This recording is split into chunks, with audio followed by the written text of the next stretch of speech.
Helicopter crash में CDS general Bipin Rawat की जान चली गई थी, उसको लेकर कई ऐसे सवाल हैं जिनका जवाब आना अभी बाकी है। जी मीडिया ने ऐसे ही सवालों का जवाब तलाशने की कोशिश की है। हमारे expert retired group captain Amitabh Ranjan ने इस हादसे से जुड़े कई अहम सवालों का जवाब तफसील से दिया। जब ये हेलीकॉप्टर रवाना हुआ और पहुंचने के थोड़ी देर पहले थोड़े लो क्लाउड्स उनको मिले, उस समय अगर कोई भी इमरजेंसी आई है, हेलीकॉप्टर में कोई भी रिएक्ट इमरजेंसी आई है, तो ये हेलीकॉप्टर अपने गंतव्य की तरफ जाने के बजाय ये नीचे आना शुरू करता है। जैसा कि इस वीडियो को देख करके समझ आता है कि किसी इमरजेंसी को टैकल करते हुए ये हेलीकॉप्टर फॉग या जिसको धुंध कहें, मिस्ट कहें, उसके अंदर घुसता हुआ चला गया है और शायद इसी वजह से इसका क्रैश हुआ है। लेकिन इसके तथ्य की पुष्टि सिर्फ इसके CVR FDR के एनालिसिस के बाद ही आएगा।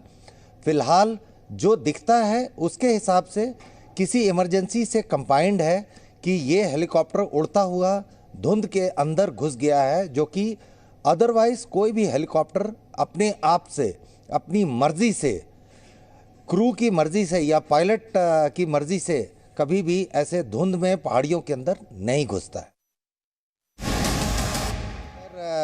हेलीकॉप्टर पूरी तरह से सर्विसेबल है, उसमें कोई खराबी नहीं है, तो ऐसी धुंध की स्थिति दूर से दिखती है। उसके आने के पहले कोई भी हेलीकॉप्टर या विमान मुड़ करके वापस जा सकता है। ये वैली थोड़ी सी नैरो है, लेकिन फिर भी दूर से ये दिख जाता है कि सामने धुंध है। अगर धुंध है तो हेलीकॉप्टर मुड़ करके हमेशा वापस जा सकता है। लेकिन इस वीडियो को अगर हम देखें ध्यान से तो यह हेलीकॉप्टर एकदम स्ट्रेट एंड लेवल उड़ता हुआ नीचे की तरफ होता चला जा रहा है। इसका अर्थ यही निकलता है कि जरूर इस हेलीकॉप्टर में धुंध में घुसने की मजबूरी रही है, जिसके कारण यह घुसा है। अपनी मर्जी से तो नहीं गया है, कोई और विषम परिस्थिति रही है जिसके कारण यह हेलीकॉप्टर उड़ता हुआ उस फॉग के अंदर चला गया है।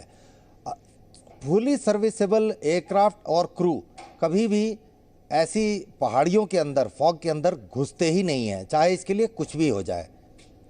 तो ये अपनी मर्जी से उड़ करके फॉग के अंदर नहीं घुसा है, किसी और विषम परिस्थिति के कारण ये फॉग के अंदर घुसा है। ये मेरा आकलन है। मेरा अनुभव ये कहता है कि मौसम इतनी बड़ी वजह नहीं हो सकती है जिसके कारण क्रैश हो जाए, क्योंकि हेलीकॉप्टर हमेशा मुड़ करके मौसम के पहले ही मुड़ सकता है और इसमें वेदर रडार लगा है जिससे मौसम के आर पार भी दिख जाता है। तो मौसम इकलौती वजह नहीं हो सकती है। सिर्फ मौसम से क्रैशेस बहुत कम हुए हैं आज तक, और वो ऐसी ही स्थिति में होता है जबकि पीछे मुड़ने की कोई जगह नहीं है and you are committed, either it is do or die.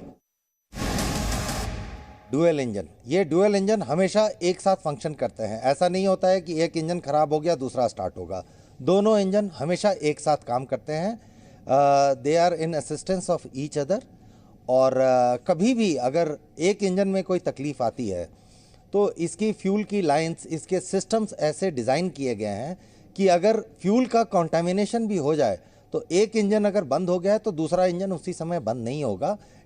उसमें काफ़ी ज़्यादा समय लगता है जब तक कि क्रू उस स्थिति से बाहर आ सकता है। इसमें या तो कंट्रोल्स का कोई माल फंक्शन हुआ है या हाइड्रोलिक का माल फंक्शन हो सकता है, जिसके कारण ये हेलीकॉप्टर अपनी मर्जी के बगैर उड़ता हुआ उस धुंध के अंदर घुस करके क्रैश कर गया है। हेलीकॉप्टर में पैराशूट नाम की कोई चीज़ नहीं होती है और उसका कारण है, हेलीकॉप्टर से आप एकदम अच्छी उड़ती हुई स्थिति में कूद सकते हैं, पैरा जंपिंग कर सकते हैं। इमरजेंसी में आप हेलीकॉप्टर से पैराशूट के थ्रू नहीं कूद सकते हैं। उसका कारण है क्योंकि हेलीकॉप्टर आपके ऊपर ही आकर के गिरेगा, तो पैराशूट होता ही नहीं है। पहली बात, ये एक गलत फहमी है जिसको मैं दूर करना चाहूँगा। हेलीकॉप्टर अपने आप में एक पैराशूट होता है जो कि बिना किसी इंजन के उड़ता हुआ आराम से ज़मीन तक आ सकता है। Presenting B News app, available on Google Play and App Store. Download it now.